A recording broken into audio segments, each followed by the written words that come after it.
Good morning student, maths अड्डा में आपका स्वागत है। बोर्ड के सामने जो क्वेश्चन लिखा है फैक्टराइजेशन का क्वेश्चन है बच्चों, ये ऐसा क्वेश्चन है। अच्छा, ये क्वाड्रेटिक इक्वेशंस है बच्चों। कैसे पता चलता है? जिसकी पावर 2 हो क्वाड्रेटिक होती है। सो ये किस फॉर्म में होती है? ये ऐसे होती है, ax square plus B x plus c की फॉर्म में होती है, की फॉर्म में होती है। Okay, it is in the form of X square plus B x plus C.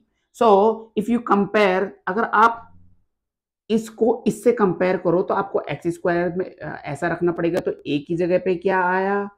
2। Here we got A equal to 2। If you X से X पे ऐसे रखा तो बी की जगह पे क्या आया? साइन के साथ ये आया, तो बी की जगह पे क्या आया? -5√5। और सी की जगह पे क्या आया?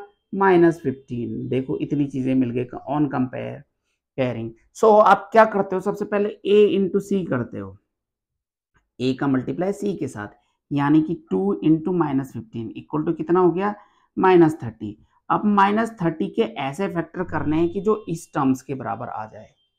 अरे भाई, ओके, सो -30 के ऐसे फैक्टर करने हैं जो इस टर्म के बराबर आ जाए।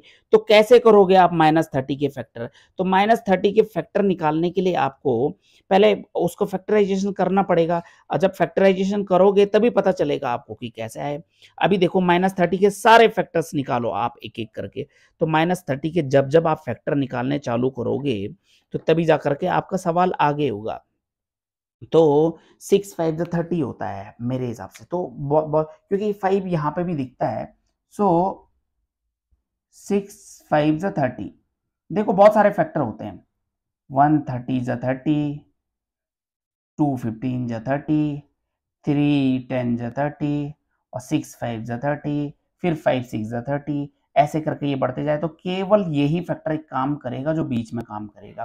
कैसे काम करेगा वो देखो, मैं देखता हूं। तो आप इसको ऐसे देखो, ये 5 को आप देखो 6, अब यहां तो रूट में है, जब रूट में है तो कैसे कन्वर्ट करोगे? 6 इंटू 5, इसको ऐसे लिख सकते हैं, इस 5 को ऐसे भी लिख सकते हैं आप, √5 इंटू √5। ओके, देखो आप देखिए, मैं आपको थोड़ा क्लैरिटी देता हूं। अगर 5 है, ठीक है, √5 इंटू √5 कितना होता है? √25। √25 भी कितना आता है?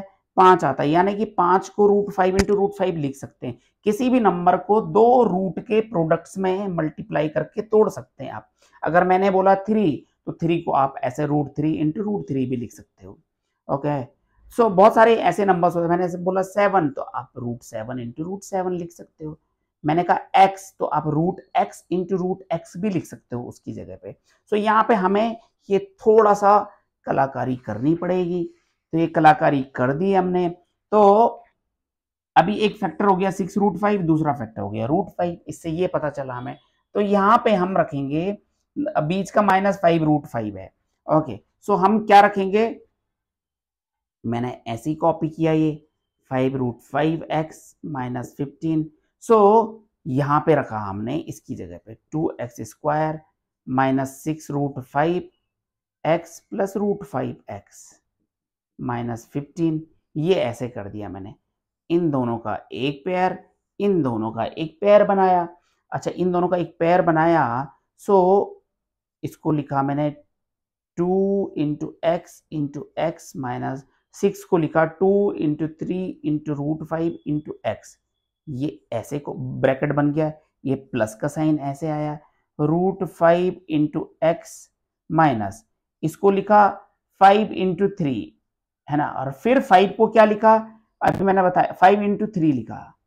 ओके, फिर हमने फर्दर देखा, फिर इसको ऐसे ही कॉपी किया। अच्छा देखो, मैं आपको यहीं पे बता देता हूँ, थोड़ा और क्लियर करते हैं। ओके, सो ये 5 को मैं यहाँ पे √5 इंटू √5 लिख रहा हूँ, लिख सकता हूँ, अभी थोड़ी देर पहले बताया मैंने आपको। तो इस 5 को मैंने कुछ ना करके डायरेक्टली √5 इंटू √5 लिख दिया यहाँ पे।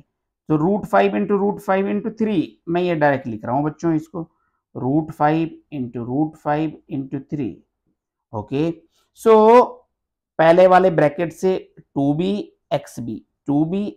कॉमन है, तो 2x कॉमन आ गया, तो क्या बच गया? x -3√5।